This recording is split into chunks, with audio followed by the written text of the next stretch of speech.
अऊज़ु बिल्लाहि मिनश्शैतानिर्रजीम बिस्मिल्लाहिर्रहमानिर्रहीम। अस्सलाम वालेकुम, मैं हूँ सादिया सुहेल। अच्छा जी, माशाल्लाह रमज़ान पाक का महीना बहुत तेज़ी से गुज़र रहा है और कल की बात है, हम कह रहे थे कि पहला रोज़ा है। अब रोज़े आखिरी अशरे की तरफ जा रहे हैं बहुत तेज़ी से। तो और ये महीना हमें हमारे अगले साल हमें नसीब है या नहीं है, ये तो अल्लाह का फ़ैसला है। हम इसके बारे में बिल्कुल कुछ नहीं कह सकते, इसलिए कि जो वक्त हमारे पास है उसको हमें मैक्सिमम यूटिलाइज़ करने की ज़रूरत है। आखिरी अशरे की बरक़ात और लैलतुल क़द्र का ढूंढना और इबादत का करना, कुरान पाक का ख़त्मुल कुरान, ये तमाम चीज़ें हम सब लोग इसमें लगे होते हैं कि ख़त्मुल कुरान हो जाए और हमारी मग़फ़रत हो जाए। ये महीने से हम अल्लाह की रहमत मग़फ़रत ये मांग लें और और हम अपनी, लेकिन मसला क्या होता है? मसला ये होता है कि हमारा मैक्सिमम वक्त आप अगर देखें तो हमारा किचन में गुजर जाता है, ख़ास तौर पर ख़वातीन का। सहरी अफ्तारी की बहुत ज़्यादा तकल्लुफ़ात और एक दूसरे को बुलावे, और उसमें इतना ज़्यादा हम टाइम अपने रमज़ान का जो हमें इबादत में गुजारना चाहिए, जो हमें अल्लाह के ज़िक्र व अस्कार में गुजारना चाहिए, वो हम भूल जाते हैं और दुनियादारी के कामों को रमज़ान में फिर फ़ौक़ियत देते हैं। लेकिन ज़ाहिर बात है, रिश्ते हैं, ताल्लुक़ है, इन चीज़ों को भी लेके चलना है। तो मैंने कहा कि आज आपसे मैं मुख्तसरन वो चीज़ें डिस्कस कर लूँ जो आपके लिए करना आसान भी है, रमज़ान के महीने की इबादत भी हों, और आपके जो ज़ाती काम, जो घर के ख़वातीन और हज़रात के बाहर के काम, और जो मर्द हज़रात तो ज़्यादातर बाजमात नमाज के लिए जाते हैं, और वैसे भी रमज़ान से हट कर भी मर्दों के लिए बाजमात नमाज अदा करना की फ़जीलत बेइंतहा है। तो कोशिश तो ये करनी चाहिए कि ज़िंदगी के ये दिन के कुछ लम्हात ही बनते हैं कि हम अगर अल्लाह के घर जाके उसकी इबादत करें। और ख़वातीन, ये कि हमारी ज़िंदगी की रूटीन की चीज़ें कभी ख़त्म नहीं होती, लेकिन अगर इसमें हम अपने अल्लाह के ज़िक्र को फ़ौक़ियत देंगे और अल्लाह ही हमारी प्रायोरिटी होना चाहिए, तो हम अपनी ज़िंदगी के काम में भी बेहतरी ला सकते हैं। अच्छा, ये जो आखिरी अशरा है, ये है जहन्नम से आग के नजात के लिए। तो जहन्नम की आग का जब तसव्वुर थोड़ा सा करें, मैं पढ़ रही थी, ये दुनिया की आग से बिल्कुल मुख्तलिफ है और इसकी शिद्दत 1000 गुना बढ़कर है। लेकिन हमने अपनी ज़िंदगियों में अपने कुरान से सीखा और अपने आबा व अजदाद, हमारे जद अमजद हज़रत इब्राहीम अलैहिस्सलाम की हयात मुबारका अगर देखें, तो आग का काम है जलाना, वो फितरी अमल है उसका। लेकिन जब बात अल्लाह की रज़ा की हो, अल्लाह की मोहब्बत की हो, तो आग भी आपका कुछ नहीं बिगाड़ सकती। हमें तैयारी क्या करनी है आखिरत की, कि आग में डाला जाएगा तो अल्लाह ना करे कोई भी जाए इंसान आग में जहन्नुम का ईंधन बने, तो उसका काम जलाना है। लेकिन जब हम अल्लाह की रहमत को तलब करते हैं, अल्लाह से रजू करते हैं इस आग से पनाह के लिए, तो इस आग को भी बेअसर कर सकता है हमारे लिए।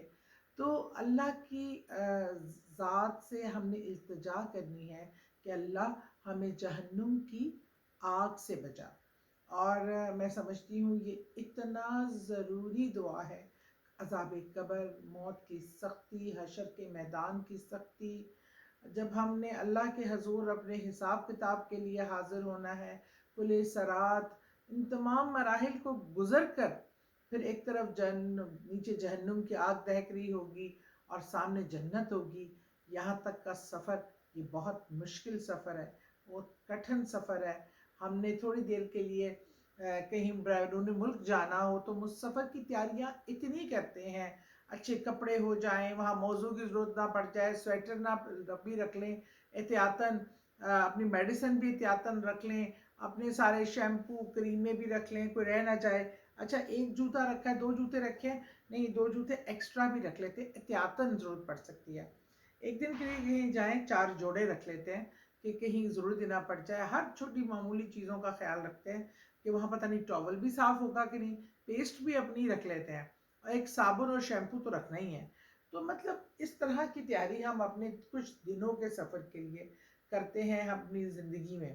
اور زندگی تو خود بذات خود ایک مختصر سا سفر ہے, چھوٹا سا سفر ہے. اس کی ہم تیاری میں ساری زندگی لگا دیتے ہیں کہ ہم اس تیاری کو انجوائے بھی نہیں کر پاتے. پیسہ کمانے میں, بچوں کو پڑھانے میں, گھروں کو بنانے میں, چیزوں کو جمع کرنے میں, اور ہمیں جب پتہ چلتا ہے آل آف دا سڈن جب بلاوا آ جاتا ہے اور ہماری ساری چیزیں دھری کی دھری رہتی ہیں, یہ سب چیزیں لوگ استعمال کرتے ہیں, اور ہم اپنے اللہ کے حضور جب بغیر تیاری کے حاضر ہوتے ہیں, تو یہ اصل جو سفر ہے ہمارا ازلی زندگی کی طرف جانا, وہ ہے موت کے بعد شروع ہوتا.